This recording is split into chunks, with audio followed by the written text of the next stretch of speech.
सभी श्रोताओं का श्री रामचरितमानस में हार्दिक स्वागत अभिनंदन।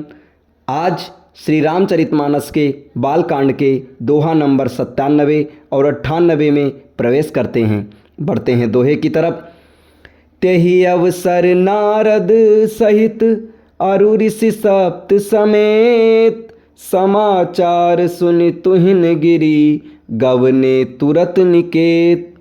इस समाचार को सुनते ही हिमांचल उसी समय नारद जी और सप्त ऋषियों को साथ लेकर अपने घर गए। तब नारद सब ही समझावा, पूरब कथा प्रसंग सुनावा। मैं ना सत्य सुनऊ मम बानी, जगदम्बा तौ सुता भवानी। तब नारद जी ने पूर्व जन्म की कथा सुनाकर सबको समझाया और कहा कि हे मैना, तुम मेरी सच्ची बात सुनो। तुम्हारी ये लड़की साक्षात जगत जननी भवानी है। अजा अनादि शक्ति अविनाशिनी, सदा शंभु अर्धंग निवासिनी। जग संभव पालन लयकारिणी, निज इच्छा लीला बपुधारणी। ये अजन्मा अनादि और अविनाशिनी शक्ति है, सदा शिव जी के अर्धांग में रहती है। ये जगत की उत्पत्ति, पालन और संहार करने वाली है और अपनी इच्छा से ही लीला शरीर धारण करती है। जन्मी प्रथम दक्ष गृह जाई, नाम सती सुंदर तनु पाई। तहु सती शंकर ही विबाही, कथा प्रसिद्ध सकल जग माही। पहले ये दक्ष के घर जाकर जन्मी थीं, तब इनका सती नाम था। बहुत सुंदर शरीर पाया था, वह भी सती शंकर जी से ही ब्याही गई थीं। ये कथा सारे जगत में प्रसिद्ध है। एक बार आवत शिव संगा, देखऊ रघुकुल कमल पतंगा। भयऊ मोह शिव कहाँ न कीन्हा, ब्रह्म बस बेसुसीय कर लीन्हा। एक बार इन्होंने शिव जी के साथ आते हुए राह में रकुल रूपी कमल के सूर्य श्री रामचंद्र जी को देखा। तब इन्हें मोह हो गया और इन्होंने शिव जी का कहना न मानकर भ्रमवश सीता जी का वेश धारण कर लिया था। सिय बेसु सती जो कीन तेहि, अपराध शंकर परिहरी। हर बिरह जाई बहोर, पितु के यज्ञ जोगा नल जरी। अब जन्म तुम्हरे भवन, निज पति लाग दारुण तपु किया। अस जानि संशय तजहु गिरिजा, सर्वदा शंकर प्रिया। सती जी ने जो सीता का वेश धारण किया, उसी अपराध के कारण शंकर जी ने उनको त्याग दिया। फिर शिव जी के वियोग में ये अपने पिता के यज्ञ में जाकर वही योगाग्नि से भस्म हो गई थीं। अब इन्होंने तुम्हारे घर जन्म लेकर अपने पति के लिए कठिन तप किया है, ऐसा जानकर संदेह छोड़ दो।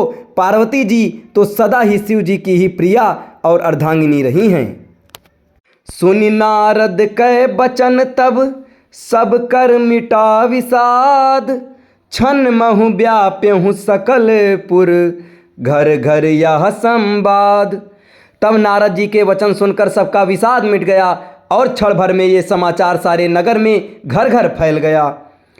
तब मय नाहिमवंतु आनंदे, पुनि पुनि पार्वती पद बंदे। नारी पुरुष शिशु जुबा सयाने, नगर लोग सब अति हर्षाने।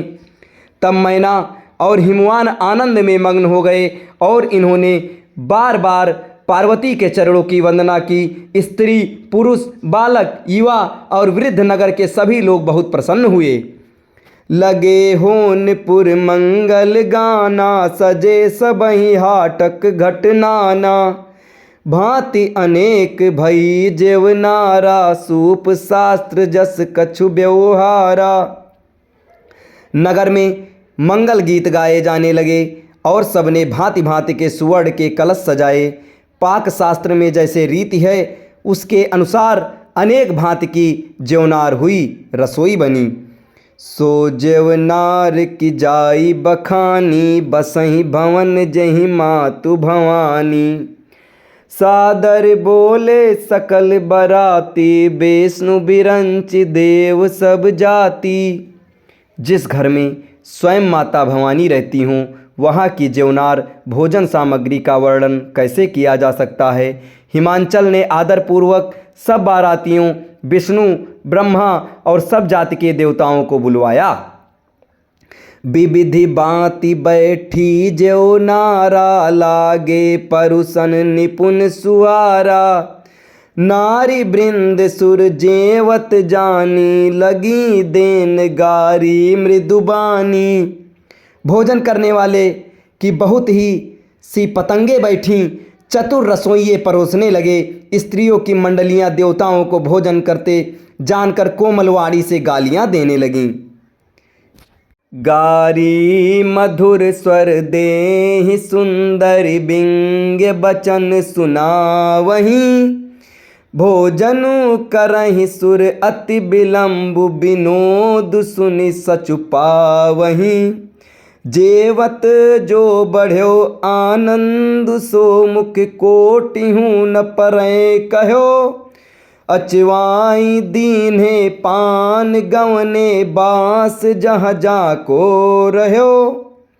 सब सुंदरी स्त्रियां मीठे स्वर में गालियां देने लगी और व्यंग भरे वचन सुनाने लगी। देवगण विनोद सुनकर बहुत सुख अनुभव करते हैं, इसलिए भोजन करने में बड़ी देर लगा रहे हैं। भोजन के समय जो आनंद बढ़ा वह करोड़ों मुंह से भी नहीं कहा जा सकता। भोजन कर चुकने पर सबके हाथ मुंह